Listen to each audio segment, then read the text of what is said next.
ஜனநாயகன் திரைப்படம் ஏன் கசிஞ்சுது, அது யார் காரணம் அப்படிங்கிறதுக்கான விஷயம் இல்லை. அவங்களோட வருத்தம் என்னென்னா, சகோதரர் அமீர் வந்து அவரோட கருத்தை ஏதோ தெரிவித்தார். அது வந்து அவர் தெரிவிக்கும் போது அது வந்து அவர் வேற ஒரு கருத்தை தெரிவிக்க விரும்புகிறாரு. ஆனால் நம்ம அந்த லைனுக்குள்ளே நம்ம ரீட் பண்ணுவோம் இல்லையா, நீங்கள் அதுக்கு ஒரு வேற ஒரு ஹெட்டிங் கொடுக்கும்போது கொஞ்சம் கொஞ்சமாக டைவர்ட் ஆகிட்டு அது வந்து அது பிரதீப் ஏதோ வந்து காரணங்கிற மாதிரி கொஞ்சம் பேர் வந்து இன்றைக்கி வந்து சில யூடியூப்பில் வந்து அவரை கார்னர் பண்ணி அவர் கல்யாணம் ஆகி 6 வருஷம் ஆயிருக்கு, இப்போ தான் வந்து அவங்க ஒய்ஃப் கர்ப்பமாக இருக்காங்க, அவங்க மன உளைச்சல் இருக்காங்க, போலீஸ் வந்து இது பண்ணுது. போலீஸ் வந்து நீங்கள் நினைக்கிற மாதிரி இல்லை, மிகச்சரியாக அதை வந்து குற்றவாளிகளை நெருங்கிட்டாங்க. அவங்க எந்த விஷயத்தையும் வெளியே யார்கிட்டையும் நாங்கள் பிரதீப் கூட தொடர்பு கொள்ள முடியல. அவங்க அப்பா வந்து சொன்னார், இல்லை சார் போலீஸு யாரோட வந்து தொடர்பு இருக்கக்கூடாதுன்னு சொல்லிட்டாங்க, எந்த தகவலையும் நாங்கள் பரிமாறக்கூடாதுன்ட்டாங்க. அவங்க சரியான திசையில் அவங்க போய்கிட்டு இருக்காங்க. அதனால் வந்து நிச்சயமாக எங்களுக்கு தெரிஞ்சு வித்தின் வீக்கு அவர் அதுக்கு முன்னாடி கூட வந்து அந்த குற்றவாளிகள் யாருங்கிறத வந்து போலீஸ் அரெஸ்ட் பண்ணுவாங்க, நிச்சயமாக அரெஸ்ட் பண்ணுவாங்க. அதுக்கு முன்னாடி வந்து ஏதோ ஒரு கருத்தை சொல்லும்போது என்ன தனிப்பட்ட முறையில் அவங்க குடும்ப வாழ்க்கை பாதிக்கப்படுது. இன்றைக்கி வந்து அந்த அம்மா வந்து 8 மாத கர்ப்பிணியாக இருக்காங்க. அவங்க நேற்றுலேருந்து அழுதுகிட்டே இருக்காங்க. அதுக்கு வந்து நம்ம ஒரு காரணமாக ஆகக்கூடாது. வந்து அமீருக்கு வந்து ஒரு சின்ன ஒரு ரெக்வஸ்ட்னா அவங்க கருத்தை நீங்கள் திரும்ப பெறணுங்கிறது எடிட்டர்ஸ் யூனியன்லேருந்து எங்களுக்கு வந்து அவங்க ஒரு கோரிக்கை கடிதமாக கொடுத்துருக்காங்க. அதனால் நீங்கள் என்ன சொன்ன வந்தீங்கிறது நாங்கள் தெரியாது. ஆனால் நீங்கள் சொன்ன விஷயம் இது மாதிரி வந்து எடுத்தாளப்பட்டிருக்கு. அதனால் ஒரு பெரிய மனது பண்ணி நீங்கள் வந்து உங்கள் கருத்தை வந்து ரிவர்ஸ் பண்ணுங்க. அது எடிட்டருக்கு எந்த விதத்துலையும் காரணம் இல்லை. கோபி சொன்ன மாதிரி நான் என்னோடய விசிட்டிங் கார்டை போட்டு திருடணுங்கிற அவசியம் இருக்கா? ஒரு பேங்க்கில் போய் திருட போகிறோம், என்னோடய விசிட்டிங் கார்டை போட்டால் திருடுவாங்க. அது மாதிரி வந்து ஒருத்தர் அது மாதிரி தப்பு பண்ணணும்னு நினச்சா எடிட் ரெஃபரன்ஸ் நான் போட போகிறோம். இன்றைக்கி இருக்கிற டெக்னாலஜிக்கில் வந்து செலமணி ரெஃபரன்ஸ் போடலாம், இல்லை ட்ரம்ப் ரெஃபரன்ஸே போட்டு கூட நம்ம ஒரு கால் அனுப்பலாம். அதனால் வந்து இதெல்லாம் சரியான திசையில் போயிட்டுருக்கு. அதனால் தயவுசெய்து பத்திரிகைகள் கூட வந்து எங்கள் டெக்னீஷியன்ஸை நீங்கள் காயப்படுத்தாதீங்க. இல்லை, இது வந்து அவர் சாதாரண எடிட்டரில் மிகச்சிறந்த படங்களை பண்ண எடிட்டர், சாதாரண விஷயம் இல்லை. இதுக்கு உயிரை கொடுத்து ஏறக்குறைய 1.5 வருஷமாக வந்து ஒரு 50 லட்சம் செகண்ட்ஸ் அதில் இருக்கும். அவ்வளோ ஒர்க் அவங்க பண்ணியிருக்காங்க, டே நைட் ஒர்க் பண்ணியிருக்காங்க. இது கூட வந்து அதை கரெக்ட் பண்ணணும்னு நினைக்கிறாங்க. ஈவன் பாருங்கள், 9ஆம் தேதி ரிலீஸு, 14ஆம் தேதி வரைக்கும் வேலை ஒர்க் பண்ணுறாங்க. அப்போது அந்த ரிலீஸ் வரைக்கும் அவங்க ஏதோ ஒன்று சரி பண்ணணும்னு அதுக்காக ஃபுல் டைம் ஒர்க் பண்ணிட்டு இருக்கும்போது அவங்களுக்கு காயப்படுத்துகிற மாதிரியான விஷயங்களாக இருக்கக்கூடாதுங்கிறது தான் எல்லாருக்குமே வேண்டுகோள்.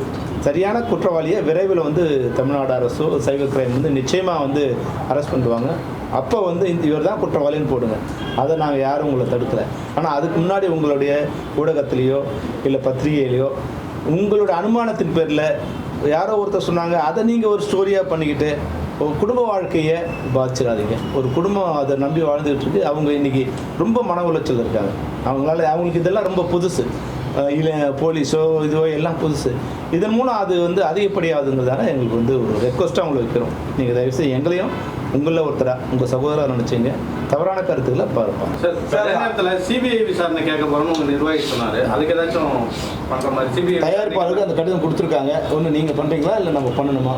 இப்போ வந்து எங்களுக்கு இப்போது நேற்று ஒரு இது என்னென்னா, ஏறக்குறைய வந்து போலீஸ் வந்து ஒரு ரைட் ரூல் எங்களுக்கு வந்து நாங்கள் நினச்சிக்கிட்டு இருந்தோம், எந்த விசாரணை நடக்கலைன்னு நாங்கள் நினச்சிக்கிட்டு இருந்தோம். ஆனால் நேற்று எங்களுக்கு வந்து ஒரு உண்மை தெரிஞ்சிச்சு. வந்து அண்டர் கரண்ட்டாக போலீஸ் வந்து 24 ஹவர்ஸ் ஒர்க் பண்ணிட்டு இருக்காங்க. இதுக்காக விரைவில் அவங்களே கண்டுபிடிச்சிடுவாங்க நம்பிக்கையும் இருக்குது. அதனால் அப்படி இல்லைன்னா அதுக்கப்புறம் பார்க்கலான்னு ஒரு முடிவு. பேன் இண்டியா படம் பல இடங்கள்ல இந்த படத்துக்கான ஒர்க் நடந்துட்டு தான் சொல்கிறீங்க. ஸோ நம்மளோட சைட்லேருந்து படம் வந்து வெளியே போகலன்றத வந்து நீங்கள் ரொம்ப தீர்க்கமாக விளக்கம் கொடுத்துட்டீங்க. இப்போ எந்த இடத்துல இருந்து எங்கேயாவது லீக் ஆச்சு அந்த மாதிரி உங்களுடைய பாயிண்ட் ஆஃப் வியூலேருந்து தெரிய வந்ததா அசம்ஷனாக அதை கேட்குறேன் சார். இப்போ நாங்கள் சொல்லி அது வந்து திருடனை வந்து நாங்கள் இதை சொல்ல வேண்டிய இடத்துல சொல்லிட்டோம். எங்கே நாங்கள் அனுப்பிச்சோம், எப்படி வந்திருக்கலாம், யார் அது காரணமாக இருப்பாங்கிறத சம்மந்தப்பட்டவங்க சொல்லிட்டாங்க. இப்போ அது உங்களுக்கு சொல்லி அவரே அதனால் நிச்சயமாக குற்றவாளி விரைவில் கைது செய்யப்படுவார். சார் 3 மாதம் தள்ளி போனனால தான் இந்த பிரச்சனை. இது கரெக்டான சமயத்தில் வந்துருந்து சென்சார் இது பண்ணுற பிரச்சனைகள்லாம் வராமல் இருந்தால் இதே வந்திருக்காது அப்படிங்காங்க. அதை நீங்கள் ஒத்துக்கிட்டு 14 விஷயம் படம் வரல, அது ரிலீஸ் ஆகணும். நீங்கள் உங்கள் நோக்கம் யாரையாவது குற்றவாளியாக்கி எங்கள் வாயிலேருந்து வச்சு அதை வந்து எட்டிங் போட்டு அப்படிதான் காரணமா இல்லையா 3 மாதம் தள்ளி போனது சார்? படம் நீங்கள் அரசியல் இல்லை சார். எப்பவுமே வந்து இது மட்டும் இல்லை, ஒரு வேல்யூபிளான வந்து பொருள் வந்து பாதுகாப்பு இல்லாமல் இருக்கும்போதோ இல்லை ரொம்ப நாள் இது இருக்கும்போதோ அதை பாதுகாக்க வேண்டிய கட்டாயம் உண்டு. அது நம்மளால் ரொம்ப நாள் ப்ரிசர்வ் பண்ண முடியாது. அது நிச்சயம்தான் 3 மாதம் அந்த நாள் தள்ள அதை கொஞ்சம் இப்போ நம்ம 100 தடவை வீட்டை விட்டு வெளியே போவோம். ஒரு தடவை போட்டாமல் போவோம். ஆனால் திருடன் 100 தடவை வாஷ் பண்ணிட்டே இருப்பான். நம்ம ஒரு தடவை மறந்தது ஒரு தடவை தான் நம்ம மறந்தோன்னு சொல்ல முடியாது. அந்த 100 நாள் நம்ம வந்து இதுவாக இது வந்து அந்த அர்ஜென்ட்டுக்கு வந்து வாட்டர் மார்க் போட்டு அனுப்பிச்சிட்டே இருக்க முடியாது. அது ஒரு வேலையாயிடும். வந்து 1 ஹவருக்கு ஒரு தடவை அனுப்ப சொல்லிகிட்டே இருப்பாங்க. வாட்டர் மார்க் போகிறதுக்கு 3 மணி நேரம் ஆகும். அந்த பொறுமை நாள் சார் அனுப்புங்கன்னு சொல்லுவாங்க. அப்போ வந்து இந்த டென்ஷனில் சில மிஸ்டேக்ஸ் நடக்கும். அதனால் அது தள்ளி போனதும் ஒரு காரணம் தான். இல்லைன்னா இது 9ஆம் தேதி ரிலீஸ் இருந்தால் 14ஆம் தேதி வந்து ஆஃப்டர் ரிலீஸ் ஆயிடுச்சுன்னு சொல்லுவோம். சார் இந்த படத்தில் நஷ்டஈட்டை ஈடுகட்டுறதுக்கு விஜய் சார் வந்து திருப்பி நடிக்க போறாரு. அடுத்து வந்து கைதி 2 வருது, ஈடு 2 வருது, லோகேஷ் கனகராஜ் காலையில் எந்த ஒரு நியூஸ் வருது. ஒரு இயக்குனராக வரல, நீ கிரியேட் பண்ற நியூஸ். தயாரிப்பாளரா என்ன நினைக்கிறீங்க? உன்னோட கருத்தை வாயில சொல்லி இப்ப நான் சொன்னு சொல்ல வைக்கிறதுக்கான முயற்சி நீ பண்ற. அப்படிலாம் எதுவுமே இல்லை சார். இப்ப டெக்ல இருந்து நம்ம எடுத்துக்கிட்டோம்னா டெக்கு நம்ம திருட்டு டிவிடி வந்தது, மெமரி கார்டில் காப்பி பண்ணாங்க. இப்படி ஒவ்வொரு காலகட்டத்திலையும் பார்த்தீங்கன்னா பைரசி கண்டிப்பாக தொடர்ந்து நடந்துட்டு தான் இருக்கு. நம்ம இந்த மாதிரி ஒரு சம்பவம் நடக்கும்போது மட்டும்தான் அது மேலே கான்சன்ட்ரேட் பண்றோம். அதுக்கப்புறம் ஒன்றும் பெருசாக அதை கண்டுக்கிற மாதிரி தெரியல.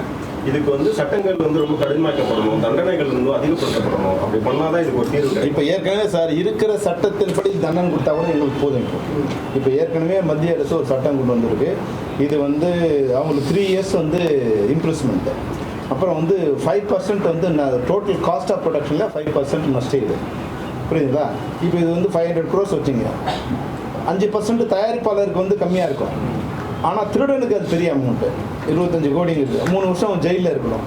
அப்போது மற்றவனுக்கு பயம் வரும். குறைஞ்சபட்சம் இருக்கிற சட்டத்தை வந்து அமுல்படுத்தி திருடனை கண்டுபிடிச்சி அவனுக்கு தண்டனை வாங்கி கொடுத்தாவே எங்களுக்கு முதல்ல போதும். அதுக்கப்புறமா அதை அப்டேட் பண்ணலாம்.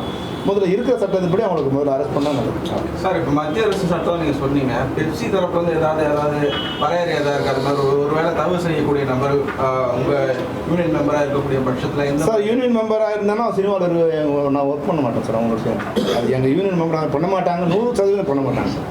100% 1000% எங்கள் மெம்பர்ஸ் அது மாதிரி தப்பு பண்ண மாட்டாங்க. அப்படி தப்பு பண்ணாங்கன்னா நிச்சயமாக அவங்க வந்து சினிமாவில் இருக்க முடியும். கோபி சார், டெக்னாலஜியில் ஒவ்வொரு இதுலையும் மார்க்கர் போட்டுருக்கு. நீங்கள் எந்த பிரிண்ட் வெளியே அனுப்பினாலும் அது இந்த இடத்துலேருந்து தான் பவுன் கண்டுபிடிச்சிடலாம் அப்படின்னு சொல்லுவாங்க. இந்த படம் கிட்டத்தட்ட முழு படம் வந்தால் அவர் சொன்ன மாதிரி 2 மணி நேரத்தில் கண்டுபிடிச்ச முடியாதா? இன்னைக்குள்ள டெக்னாலஜி இந்த இடத்துல போனது இங்கேருந்து தான் வந்துருக்கு அப்படின்னு சார். இந்த இது வந்து total water mark sir. Water மார்க்கை வச்சு நீங்கள் கண்டுபிடிக்க முடியாது. நீங்கள் ஏதாவது ஸ்பெசிஃபிக்காக கியூபில் கொடுக்குற மாதிரி ஏதாவது கிஆர் நம்பர்ஸ் அது மாதிரி ஏதாவது நம்ம ஸ்பெசிஃபிக்காக இருந்துச்சுன்னா அது நடக்கும். இங்கே வந்து நம்ம டெக்னீஷியன்ஸ்குள்ளே அனுப்பிக்கிற அந்த பிரிண்ட்லலாம் அதை நாங்கள் யாருமே இம்ப்ளிமெண்ட் பண்ண மாட்டாங்க. நம்ம இன்டர்னலா தான் இன்வெஸ்டிகேஷன் நடத்தணுமா சார்? நம்ம டீம் விசாரணை பண்ணோம் சார். விசாரணை பண்ணி அந்த ரிசல்ட்டை போலீஸ் சொல்லிட்டோம். நம்ம அந்த இன்வெஸ்டிகேஷன் யாரும் நம்ம எங்கே அமிச்சோம், எப்போ அமிச்சோம், யார் யாருக்கு அமிச்சோம், அதில் யார் யாரெல்லாம் அது சம்மந்தப்பட்டிருக்காங்க அப்படிங்கிற டீட்டெயில் எல்லாம் வந்து போலீஸ்க்கு அனுப்பப்படும். சார், அந்த படத்தின் தயாரிப்பாளர் சார் இன்னி வரைக்குமே பெருசாக ஒன்றும் பேசலை. முதல்ல படம் வெளியே அதாதப்போ ஒரு வீடியோ வெளியே அவர் அதில் ஒரு பிரச்சனை வரக்கூடாதுன்னு நினைப்பாரு. அவர் உங்களை பார்த்தா வேற ஏதாவது ஒன்று கேட்பீங்க. இதெல்லாம் அந்த நஷ்டத்தோட அந்த நஷ்டம் பெரிய நஷ்டமா அப்படி இல்லை சார்.